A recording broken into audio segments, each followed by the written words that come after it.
Well, that was interesting because when we were talking with our buddy about this and he was picking our brains because he knows that we do things differently. As much as we, have so many things in common and we don't want this always just be like an echo chamber in here. But he asked you and then he asked me because he knew that we had very differing opinions on this, which got us thinking about a couple other things that we disagree on. And one of them that I talked about when I was outlining the refinance that I just went through on a property is that I mentioned that I did all the renovations out of pocket. Yes. And you have said before on this podcast, you should never do the renovations out of pocket. You should always do it with borrowed funds. Yes. And I agree with that if it's standard lending, institutional money. I'm less inclined to private money. I've never taken a dime of private money. I've done VTBs. That's not private money, though. I've never done, quote unquote, private hard money lending for any of my properties. But I know you have. A lot. Yeah. So almost all of it. Tell us why you've done that and why you believe in it. And would you do it now if you didn't have to? I just took a big, deep breath here to get ready for this one. Okay. So, yes, you haven't done it. Here's kind of my thing. So, yeah, exactly what Chandler's saying is he's bought with more conventional loans and then he spent the money to renovate. Now, we're doing renovations that are typically quite expensive because it's multiplied by units. So even if it's $30,000, it's an 8 unit, it's going to cost you $250,000 to get that thing turned over. When I got started, which was only a couple of years ago, really in buying these actual buildings, and I think a lot of people can relate to this, I don't have $250,000 of cash available at my resource to just do something like that. And additionally, like a lot of these buildings are under rented and there's issues with them. A lot of banks might not necessarily do 25% down or anything like that. And so you can't necessarily come up with 35 to 50% of a building's value. Private lenders will look past a lot of these things as long as you provide them with basically a strong plan of how you're going to take their money, turn it into what it needs to be, and then get them paid back. So do you do that for both some of the down payment or just for the renovation or both? Well, so here's the thing. So I use it for almost everything, depending on what it is. So like to get started, dealing with vendor takebacks. So on buying, some banks won't go, a lot of banks won't go in second place to a vendor takeback, like really none. Or some of them won't even entertain any vendor takeback, even in like second place. They say, if we're in first, you can't put somebody in second behind us. And just to recap for some people, so obviously the purchase is 100%. In a lot of cases, the bank is going to require some form of 25% down. So if you as the buyer put down 15, for example, the seller could hold a note for the other 10%, kind of like an IOU, and that's what we're referring to as a vendor takeback. Not all banks like that because they're saying, no, we want you to have 25% in, and you're basically saying that you only have 15% in. And worse than that, if we have to foreclose on you, there's someone else over here chomping at the bit trying to foreclose on you to get their piece of the pie. Yeah. And the position rank, first position, second position, third position, is kind of who gets paid out first. So the bank always wants to be in first position. Yeah. The vendor has to understand they're typically going to be in second position, but sometimes, depending on the structure of the deal, they want to be in first position. And if they're in first position, no institutional conventional lender is going to touch you because they're not going to be in second position to anyone other than themselves. Exactly. Right? Yeah. Exactly. So that right there, like there's so many little things that I'm going to go over that impacts it. I attribute 100% of my growth today to the fact that I was able to utilize private lending to the way I did. And I don't intend to keep using it. I'm slowly working my way out of it and getting them paid out. But it allowed me to get in where I was able to get vendor takebacks, potentially put the vendor in first place if that was the requirement. And then I'd get the loans to cover the rest of the building. They always want to see some money in as well, but they're willing to go to higher LTVs. Like 85-15, 90-10? 85-15 usually. And then on top of that, they will cover a good portion of the reno, like more like 85% of the reno. And the big thing you need to understand, like, yeah, the money's 10-12%, but if you factor that into your budget, right? Like you have your budget, okay, it's $1 million for the buy, $500,000 for the reno. So let's say you're borrowing around $1.5 million. It's going to take you a year to do it. 10%, you're going to spend $150K on interest. You throw that in your budget, like include that in your budget.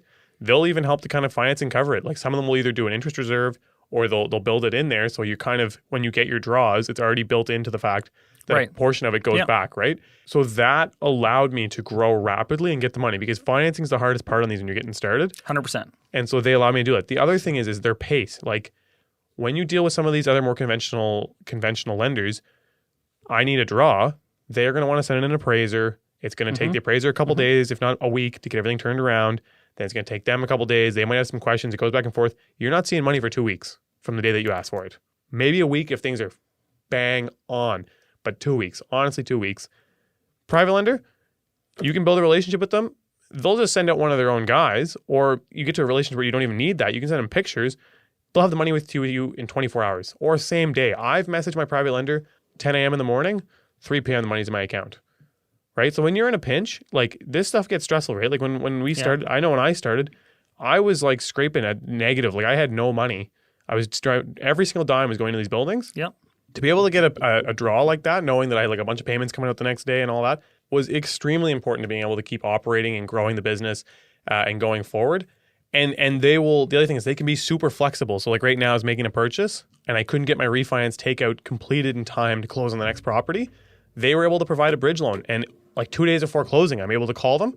They gave me the bridge, no problem. Yes, it's expensive. I'm going to pay percentage and fees to get the money. I'm going to pay the broker fees to get the money. And then I'm going to have to pay them fees to close it out. So it cost me $35,000. But the opportunity cost of losing that deal or my deposit or all the other items, Right. way, way, way more. So that aspect, as long as you budget it in and you understand what it's going to cost you, then I think it's an amazing opportunity to go up. If you don't have to use it though, then there'd be no reason to use it. Like don't pay 12% interest just because like it's the easy button. Yeah. Pay it because there's a value, like there's a necessity there. Yeah. Right. I guess one of the things, and I totally agree with you. And in hindsight, I wish I had used private money early on. My concern always was I didn't trust my other income enough to carry that private money if need be. And we're now very fortunate that I can kind of float a lot of these renovations just out of pocket and avoid that carrying cost. On the flip side, you're very fortunate that you have other sources of income where you can cash flow at least to cover the debt servicing on there, or at least, again, it's built into the loan that's like, okay, we're advancing you this $50,000 and $7,000 of that is essentially coming back to them in the form of an interest installment payment. Yeah. But it's a bit different when someone has no other cash flow coming in whatsoever. 100%. Right? And that's what I warn a lot of people, because a lot of my friends and colleagues ask me, like, how in the world are you doing this? And I'm like, I'm making that $15,000 a month payment out of my own pocket every month. And that was super, super hard. And that's what I mean. When the first couple that I did, it was stressful as all hell. Like I was scraping by to make those payments every month, and I had to get to that point. So now I'm fortunate it's much easier, and I'm slowly closing out all the private money. But that's why I say, if you're going to do it, you need to run it in your budget. You need to run those numbers, and you say, okay, I'm prepared to pay $5,000 a month for those 6 months or 10 months, and always go over. Like you say, you're going to be done your renovation in 6 months. Okay, cool. So 12 months, you're going to be doing your renovation. Like that's how you need to budget it. And again, you can work with the bank. These guys, these private lenders know what you're doing. If you come to them with a strong plan, they'll respect what you're bringing them, and they'll work with you. So if you say, look, I'm borrowing $500 for reno, let's make it $600. Then when you give me my draws, I'm covered for my interest, right? The biggest item is you need to show them that there's equity and value in that building, right? And that's where these as complete appraisals come in. Like whenever I get an appraisal on a building, I always get the as complete done right there at the start. Even though I know in 12 months there's a good chance that it's going to be a different number than what they're giving me there, it gives me a lot of strength to show that there is an upside on the building today, even if it's not as much as what I truly believe. Yeah. As long as it's enough to help show the bank that they have some sort of way out of this thing. Yeah, you're selling them on the exit strategy, which is what we talk about so much, is how to get out from underneath this, be it the original loan, the short-term money, or what have you. But they also, from their perspective, they want to get off the deal as quickly as they can. They want to be paid on, they want to get off the deal. The other advantage you have, and why this wasn't a fit for me, is because you've got this system in place through your contracting company that you can prepare a package and budget probably and offer that to them as a plan better than most people would be able to do. It's not just as simple as, well, I'm just going to go out and get $500,000 in private money. Yeah.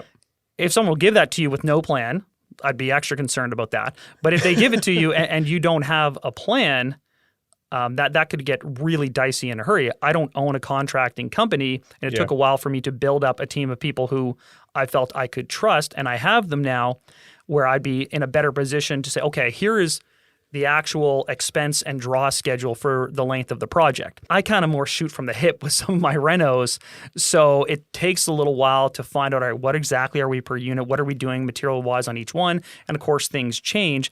And I was always concerned of having someone accountable to that someone that it stays on a budget and that it's timely, because there's a lot of unpredictability in there. And when you don't have your own contractors or your own company, it's hard to model that out. 100%. I agree. Part of me disagrees, to be honest with you. And the only reason, like, I don't want people to think that they can't do this unless they have their own contracting company and a cash flow of $15,000 a month and all that, because I don't think that's true. I think it can be done. It's a little more difficult. But even doing the contracting and having the contracting company, my first reno, I under budgeted by $200K, which was 40%. I just missed by 40%. And that's even having my own contracting company, my own guys doing a lot of the work. So, like, you're still going to make those mistakes, and that's kind of part of it. The nice thing, again, with a private lender, so you miss by $200K, you can go to them and explain that. Again, if you can show that the as complete value is there and where the money's going and that you're actually getting the work done, they will extend it to you. I'm doing the same thing on another project, one of my original projects that I bought with not a private lender. It was a construction bank, but it's at 4%, and they have construction monitors and this and that. And so I screwed up the budgeting. Mm-hmm. I spent the last 3.5 months going back and forth trying to get a draw out of them. And they're like, they want to see all these things, and they're breaking it all down, and they're going on and on and on. I just ended up finishing the whole project out of pocket. This is the other reason. And I'm refinancing now, and I never got a draw. And it's interesting to hear that you had that experience with a conventional lender as opposed to a private lender, because that was even why I don't love rolling them into my conventional mortgages either. Yeah. Because I don't know if you've ever had, well, of course you have at this point, but you fill out those damn financial summaries every year for these lenders and all this stuff. And it's the same reason that going through CMHC is a headache. They're on you. And it's good in the sense that it makes you better accountable and better organized. But sometimes you can't rationalize with these people. And if you don't get it right the first time, it's hard to go back to that well and explain why you need more money from them. And as soon as they start questioning it, they start shutting down. They're also going to charge you fees and all of this, and you get delays. And your contractor's going to want to get paid regardless, as they should. So this is why I've sort of been resistant to doing it. And I haven't needed to, but it has certainly stifled my growth. I'm sure I could have done things a lot quicker. Changing now where we don't have as much certainty out there in the market with timelines. Yeah. This was my other thought is like, oh my gosh, what if something goes sideways and I can't get to my exit strategy? I can't get to my as complete in the 12 months because 12 months turns to 18 months really easily. Yeah. And with what's going on in the world right now, if you can't get those tubs, if you can't get this, if you can't get the tenants out of that 18 months could be 2.5 years. Yeah. That's a long time to carry that money. Yeah, and that's a big thing to consider now. So again, when I first started doing it, I was buying vacant buildings that I knew I could turn over in a certain period of time. Again, I missed all my timelines, so I had to do renewals. I under budgeted a bunch of times. So I lost, I don't even want to know, hundreds of thousands of dollars in interest that it was my screw ups on timelines and budgets. Mm-hmm. And now we're facing this new rules that has impacted that. My bigger thing now, too, is they do interest only, which makes it a little bit better. And as unfortunate as it is, basically I look at it now with some of these buildings that I bought recently on private money. Well, my interest only payment's $5,000. The building brings in $6,000. So by the time I pay all my bills, it basically just covers it, and I'm going to have to float that. Mm-hmm. It sucks, but it's kind of part of the game. I know that if I want to grow at the pace that I'm growing at, I have to work with these guys because regular banks just aren't going to step in, and or they won't do the, let's say, creative style lending that I'm utilizing to get some of these places, because I am big on vendor takebacks. Again, my first 3 or 4 places all had vendor takebacks. Like I didn't have the cash to do it. Like I always joke. I mean, I'll say it, Spencer Ave. I ended up technically buying that entire street effectively without a dime out of my pocket. Yeah, it's crazy. Like that sounds nuts. And I mean, we maybe dive into this later on, but I had to do that. Should be your unpacking one day. Yeah, like, I'll go over that one day and unpack the whole thing and how I did that. But that, and again, I wouldn't be able to do it with any other lender, because any other lender would have looked at it and seen what I was doing and been like, no chance. Mm-hmm. Versus I created this package and plan and showed it to the private, and they're like, yeah, that makes sense. Mm-hmm. They were nervous. They told me after I was done, they were like, we thought you were gonna go belly up on this. But now that I've proven it, like it worked out really well, and now they're willing to work with me more. But that's the thing. Like I found you could actually talk to them, and the pace is there, and so you can kind of work with the numbers, and they'll make it happen. And also the other thing I think a lot of people forget, these guys are not in the business of taking your real estate. They're really not. I know, like everyone's told, like all private lender, like they're gonna foreclose on you. They do not want to foreclose on you. Like they're gonna threaten you that they're going to, so that you pay your bills and or do your renewals or whatever. But they do not want your property. Like They don't want that business. Like I know so many people that have been dragging on for years, not even making payments, and they still haven't lost their property. I'm not suggesting that you do that, but the private lender does not want that property back. Well, why would they when the property doesn't make money, but they can make 12% on the interest? Exactly. Right? Like they'd rather try and help you business. find someone to step in. Like I see a lot of them. They'll try and find, like, even the private lender will call me sometimes and be like, "Hey, like, we have this client that's struggling with this place. Do you want to take it over and finish it off?"